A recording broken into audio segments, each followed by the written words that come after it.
इचलकरंजीतील श्री शिवप्रतिष्ठान हिंदुस्थान संघटनेच्या वतीनं मूक पदयात्रा काढून धर्मवीर छत्रपती संभाजी महाराज बलिदान मासाचा समारोप करण्यात आला। या मूक पदयात्रेत हजारो शिवशंभू भक्त सहभागी झाले होते।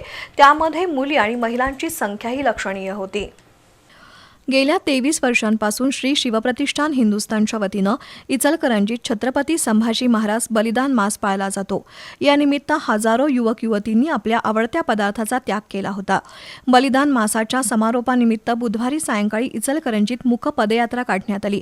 वढू बुद्रुक इथून आणलेल्या ज्वालेचं आणि छत्रपती संभाजी महाराजांच्या पूर्णाकृती पुतळ्याचं प्रारंभी पूजन करण्यात आलं।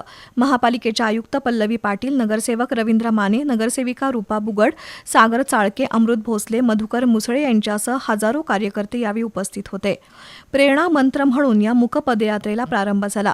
अग्रभागी ज्योत, त्यामागे भगवा ध्वज आणि शस्त्र पथक असलेली ही पदयात्रा इचलकरंजीतील शंभू तीर्थावर पोहोचली। पन्हाळ्याचे धारकरी सूरज पाटील यांनी शिवशंभू यांच्या कार्याची माहिती दिल्यावर मंत्राग्नी देऊन ज्वाला अग्निकुंडात विसर्जित करण्यात आली। त्यानंतर छत्रपती संभाजी सूर्य हृदय ध्येय मंत्र घेऊन मूक पदयात्रेचा समारोप करण्यात आला।